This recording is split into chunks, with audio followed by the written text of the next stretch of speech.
Here's some botched up extra bits. Fries on the side. I just wanted to talk to you about AEW announcing they're doing their first house show. How do you feel about that? Oh, really? Yeah, I assume it's around Mania season. I don't know much more about it. I thought you might know. No, I've not heard about this. Yeah, they're their first ever. Wow, that's crazy. Well, I mean, does that mean they're going to stop doing Dark eventually if they start doing house shows? Oh, dude, and AEW have got so many television shows right now, and there's no need for two of them. I don't understand what they're doing with the lower clad talent. Yeah, so announced, so this looks like a proper house show. April 9th, Daly's Place. Tickets are from $30. Announced for the card below, Kenny Omega and Michael Nakazawa versus Matt Sydal and Mike Sydal. Cody Rhodes versus Ethan Page.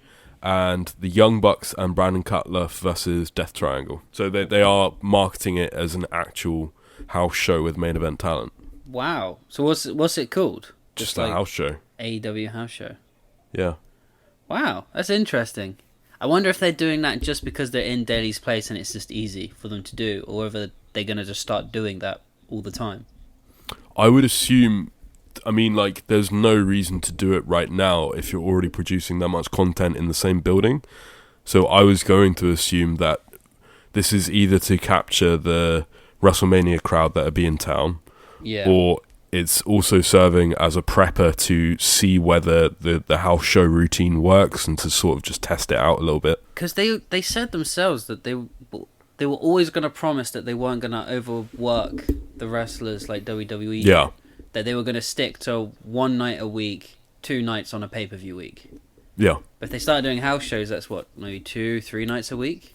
Well, I've just read that before the pandemic hit, they were planning on doing around 20 house shows a year. Oh, I do remember reading this, yeah. So it was like a couple a month. Which I don't see how lucrative that is, to be honest. Why but then not? the house show business is kind of fucked anyway. Like, I don't know whether you've read...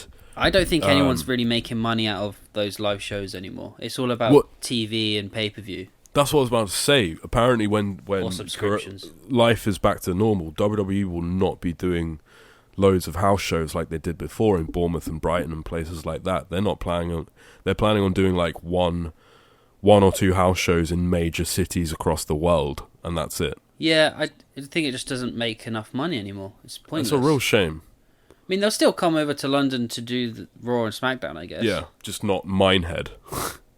That makes sense, honestly. Yeah, so I just wanted to let you know about that and ask your opinion, and because I know that you're into anything AEW does. Not everything. I haven't even watched Dark Ever.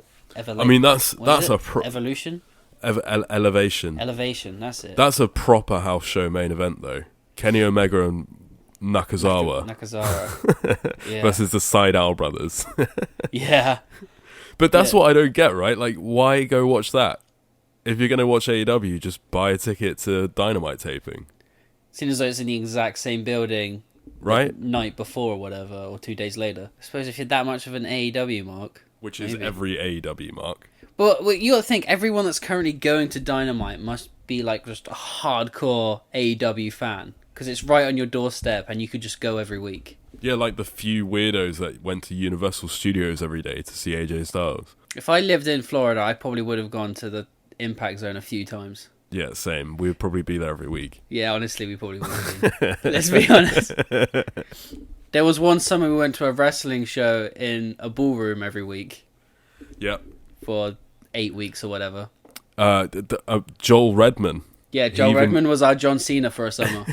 He even got like a 5-month contract with NXT before he got released. Brilliant. He was our John Cena. He was. Nice. Anyway. Like, share, and subscribe to keep it botched up, brother.